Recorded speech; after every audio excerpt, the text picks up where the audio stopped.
Hello and welcome. I'm not going to waste a bunch of time with a long intro. Instead, I'm going to stop talking so we can start looking at the subject of today's video, the Neta S electric sedan.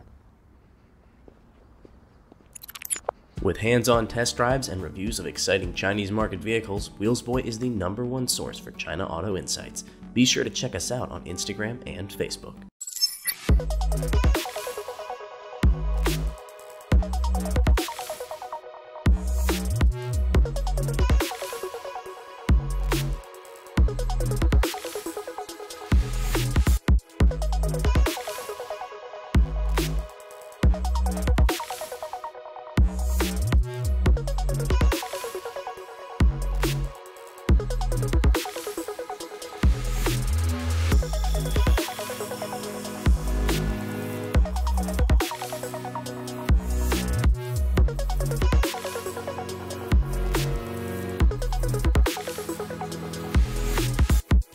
Man, that's a good looking design.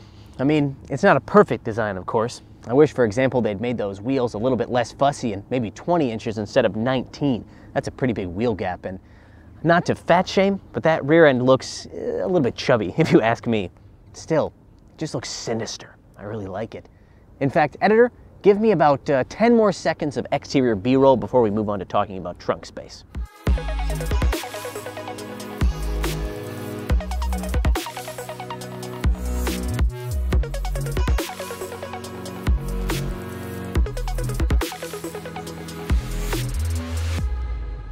First, let me show you the frunk.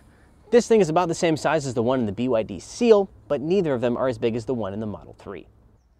Of course, nothing in this world is free, and in the case of the S, that beautiful roofline comes at the cost of rear visibility, which is down to nearly Lamborghini levels of bad. Then there comes the trunk space. This thing is about the same length as a BMW 5 Series. In fact, it's slightly longer than a 5 Series, but rear trunk space is not particularly impressive for a car that big. All right, enough about that.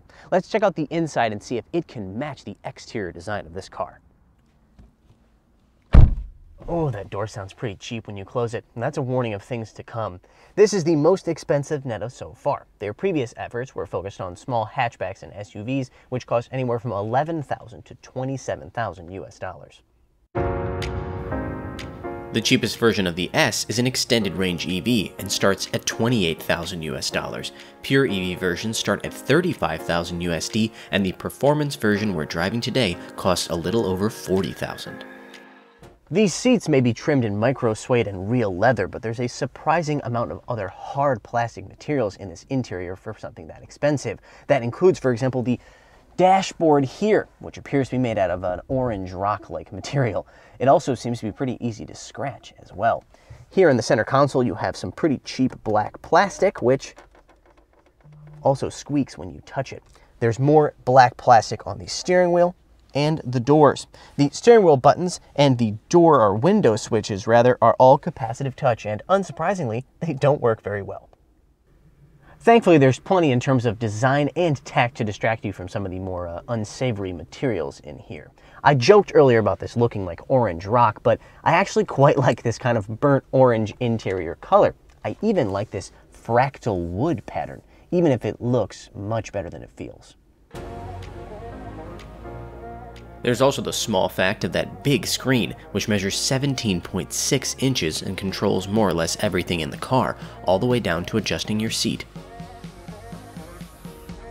Worry not, passenger, you get a 12.3-inch screen, something that's actually quite rare at this price point. Also rare is the 21-speaker sound system with headrest-mounted speakers on the front row.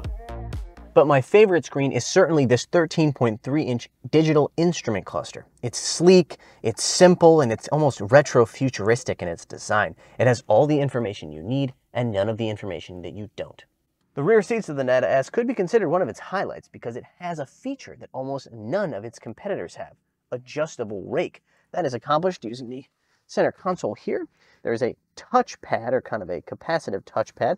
As you'll see, you can move back and forth like so. Again, almost none of its direct competitors have this, except maybe the BYD Han. Legroom, also very decent, has a 2.98 meter wheelbase, again longer than pretty much every one of its direct competitors. However, headroom, not particularly impressive. Again, you pay a price for that beautiful roofline.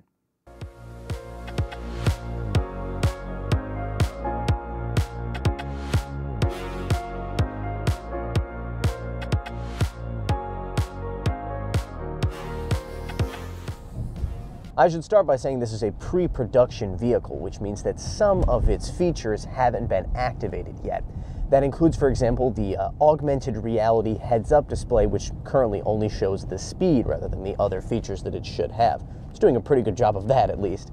The other thing is its suite of driver assistance systems, collectively known as Neta Pilot. That's also not activated on this car.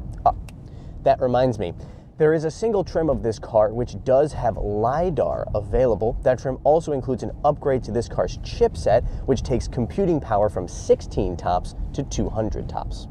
The thing is, that trim costs $46,000 US and is only available with the rear-mounted single-motor powertrain. In other words, if you went and bought a performance version that cost $40,000 US, not only would you save that $6,000 USD, you would also get exactly double the power, a total of 340 kilowatts and 620 newton meters of torque. That would push you to 100 kilometers per hour in 3.9 seconds. Which one would you choose? Opting for the performance will get you a larger battery too, measuring 91 kilowatt hours and netting you 650 kilometers of range on the CLTC cycle. Rear-wheel drive models manage 715 kilometers of range from an 85 kilowatt hour battery. This thing has a longer wheelbase than pretty much all of its comparable competitors. That includes the BYD Seal and BYD Han, the Xpeng P7, and the Tesla Model 3. That, combined with the fact that it has a double wishbone front suspension and 5-link rear, should result in top-notch ride quality. But honestly, it doesn't. This thing does not ride in the same premium, kind of expensive way that something like a BYD Seal or Tesla Model 3 does. In fact, the NVH is also noticeably worse than both those cars, particularly motor whine on the highway. Nor does it handle like those cars either. The BYD Seal and the Tesla Model 3 have noticeably sharper turn-in and feel noticeably lighter on their feet than this car does. This is a time when the styling of a car can actually work against its driving experience. You see, when I look at this thing, I think it should be very sporty because it looks like Darth Vader's daily commuter, but in reality, it drives a little bit more pedestrian than that.